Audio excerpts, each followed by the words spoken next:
Hi, everyone. I'm Elena Boland, Senior Loan Officer at Wholesale Mortgage Services. I'm here with Melinda Payan today, President of The Truth About Lending. And also joining us is Cavanaugh, Chief Operating Officer at AmeriFund Home Loans. Thank you both so much for joining me today. It's a big time in our industry, and today we're just primarily here to highlight AIME's member committees, which are working to support and promote AIME members. And just for today, we just want to go over a few short questions, and if you ladies are up for answering those. Jamie, I'd like to start with you. If you could just kind of tell us what committee you're a member of and give us a brief overview of that. Absolutely. Well, I'm excited to be here. I am a member of the Partnerships Committee. The Partnerships Committee was developed in order for members to not only support our membership with the existing lenders and vendors that AIME is partnered with, but also to help grow and find new vendors and lenders for AIME to partner with. So what we'll be doing is helping to enhance existing relationships and also looking for new ones. So what that means to our members is that if you know of a great vendor or a great lender that might be an excellent candidate to become a partner with AIME, let us know. And as the weeks roll out, we will be letting you know who else is on the committee with us and getting some contact information out. Great. What drew you in to join that committee, Jamie?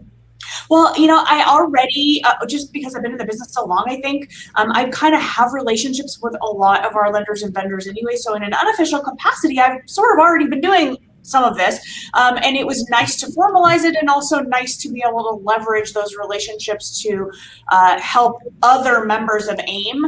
And I think that there's a real need for it. I think that we see a lot of feedback in the Brokers for Better Facebook group with not only frustrations, but also a lot of wins and some really great ideas from our members on things that we need. And it's nice that we can support the AIME staff in having brokers be a voice directly with our vendor and lender partners, rather than AIME being the only ones to speak on our behalf. So you will have advocates, LOs and brokers like myself and our colleagues, directly in contact with our lenders, directly in contact with our vendor partners, helping to affect the kind of change that we're looking to make in our industry and in our community. Right, agreed. And I've been witness to the help that you've brought into the group already. So I just want to thank you for that, because I'm seeing some changes and I really appreciate it. Outside of that, what are you personally hoping to accomplish with the committee on your end? I would actually really love for us to start seeing some more diverse lending options. And what I mean by that is, I know that a lot of brokers focus on a specific program type that, you know, they maybe don't necessarily do some of the outline programs like the renovation or the non-QM, but I do think that there is a decent segment of our community that does those items and those things. And so what we would like to focus on a little bit of our energy on is finding at least one or two lenders who have a bit of a more diverse product offering, who also will support AIME's objectives and agree to some of the standards that AIME sets forth for our lender partners. I would also like to do what we can to offer some better tools for managing some of the common challenges that we're all facing. The biggest one that comes to mind right now is obviously the appraisal challenges that we're all facing. We know that we have some great AMCs. We know that they're doing a lot, but I think that from the partnership standpoint and from our standpoint as brokers, that perhaps we can offer some more tools on the front line to our colleagues to help them manage expectations and figure out how to kind of work with our vendor partners in a constructive way to find quick resolutions, not only on the loan level, but perhaps on a more global kind of move forward basis. Right, makes sense. All those points are so important and valid to our everyday operations in any broker's office, and I'm really excited to just have you lead this and watch it grow. I'm really proud to know you and proud of what you're doing already, so I want to thank you for that. Oh, proud to know you as well. Super excited to be part of this. Melinda, how are you doing today? Yes, I'm doing great. Thank you for having me on here. Oh my gosh, absolutely. I was really thrilled to just hear about your committee altogether. I'll let you run with it, but just tell us about your committee that you're a member of and give us a brief overview of that. Sure. So I'm the chairperson for the Government Affairs Committee, and we are a committee of a bunch of different loan officers and company owners on the committee, as well as we have a few other personnel on there, including the lobbyists that we have. And we are trying to make a change on the government level. We had a really great call actually this morning with the CFPB. We're tackling the issues that are very important to brokers. Our specific call this morning was in reference to AMCs and the problems with appraisals, trigger leads, and builder referrals. And so those seem to be the top 3 hot topics right this second. And we're really looking to continue to pursue anything we can do to really make a change on the government level of these rules and these guidelines. All right, which makes absolute sense. What drew you into this type of committee? It's funny because I've always had a really strong stance in consumer advocacy. Really, I've built my entire company around that, hence the name, The Truth About Lending. We've done so much consumer advocacy that it's just sometimes I had to remember that I'm actually a mortgage broker and I have to actually get a loan because I was so interested in doing consumer advocacy. When I was a little girl growing up, people would ask me, "Oh, what are you going to be, sweetheart, when you're older?" And they would expect an answer like, "Oh, I want to be a princess or a teacher or a ballerina." And I would say, "I'd like to be the secretary of HUD." And they would be like, "What? This 9-year-old girl is answering, this question like this." So I just think it's crazy. I just love the shock factor that they were like, "Do you even know what that means?" So it's just something that I've always really had a strong interest in, fighting for people and fighting for what's right. I really appreciate that, Melinda.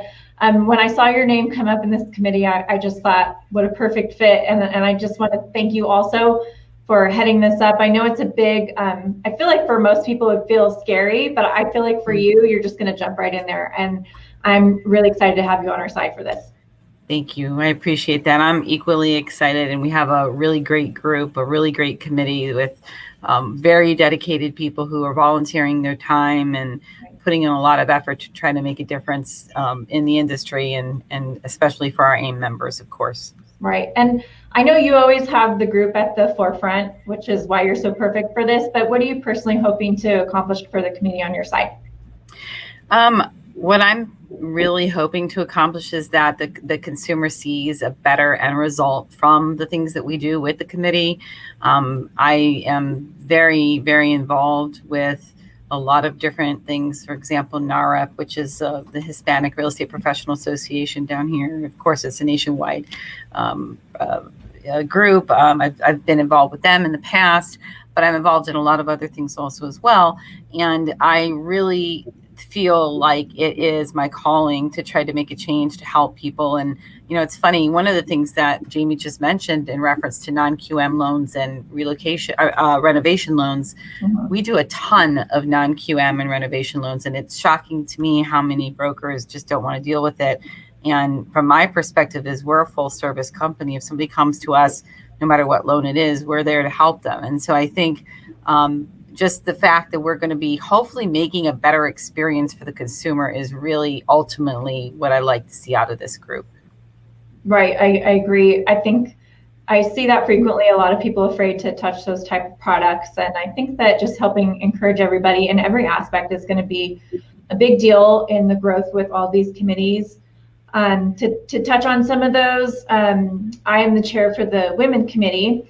And the primary goal for us is to just consider bringing the awareness of women in leadership, not just women as brokers, but women in leadership specifically, and how that might look.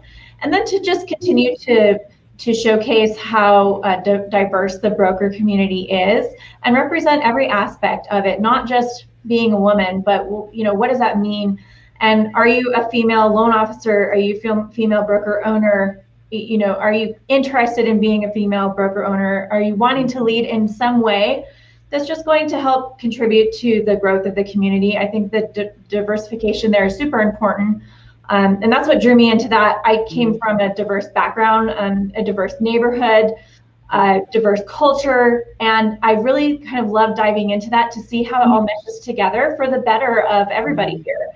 My personal hope for all that is just to, again, encourage everybody as a whole to come together as a team and as a family and see how this plays out in an organized way, because I think that's going to be our big change here, is being organized is going to create a more sustainable model for all of us. And, hopefully that is going to bring, like I said, more brokers into feeling comfortable with how this all looks.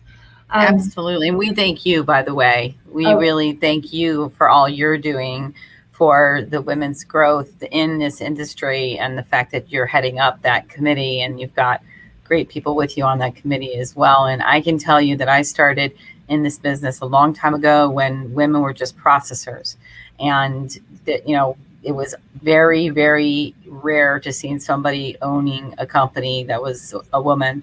And the fact that we have a committee and we have all of these wonderful things to encourage women, I want to tell everybody out there who's listening, you can do it. If you're out there and you're thinking about starting your own company and you're working for somebody else, I have 4 kids. I raised 4 kids and raised 20 loan officers at the same time.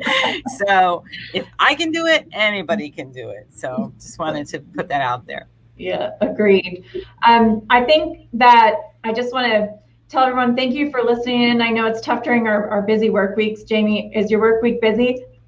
Incredibly busy, but I'm so excited to get to head out to Texas tomorrow to join my vetted VA family for vetted VA summer camp. So it'll be a fun-filled end to my week and my weekend with other brokers. So yeah, I'm trying to wrap up things here at the office and get the team ready to hold down the fort for me while I'm gone. So yeah, it's busy, and with the market and what it's done this week, obviously everybody's going bananas in a very good way. It's a good problem to have. But I have to echo what Melinda's saying. I know we're wrapping up here. I've been in this business, it's my 24th year in the industry, and certainly when I came into the business, working my way up from a receptionist role and learning every role within the industry, it was hard. Back then in the 90s, there was no seat at the table for us. And so I'm very fortunate that the person that is my partner today was my boss at the time, always made a seat for me, never, ever, ever considered my gender as any of any relevance in my standing, and always gave me a voice. And with that, I was able to have opportunities that I might not have otherwise had. And so as I look back on my career and I think about the things that I've been able to accomplish, I would be remiss if I didn't recognize the men who supported me in getting here, and understanding that the journey that I'm sure Melinda's been on as well, of kind of having to elbow your way to that table and make your own seat, is one that I don't think that women today should have to deal with. And so that's why I'm really glad, Elena, that you are heading up this committee and that there is a committee. I'm extremely excited about WIMN. I have been since our very first gathering in 2020. Something that I'm very passionate about. I know that the rest of you are as well, because here we are, extending a hand to those women who are coming up in our business, who will be the future of our business. When one day Melinda and I maybe decide to retire, if that day ever comes. Maybe. It's a super exciting thing. I can't imagine that day, but maybe it'll come. Yeah. It's a super exciting thing, and I think that that there's a lot of opportunity out there that wasn't there before, and I'm glad, and I want to be a part of supporting that. And so you can do it, ladies. If we can do it, you can do it. Absolutely. That's right. Well, thank you both for joining us this week. It's our Women's Growth Series, and I just want you to reflect on the name of that, Women's Growth Series. It's something that doesn't exist, and we'd really love if any of you out there were interested in joining. There's committees that are growing, so please, Jamie's an open book, Melinda's an open book, I am an open book. We're all open to contact anytime. So if you're interested in joining, please reach out to us directly. You can email info@aimegroup.com to find out more, but make sure please to tune in next week for another amazing discussion in our Women's Growth Series.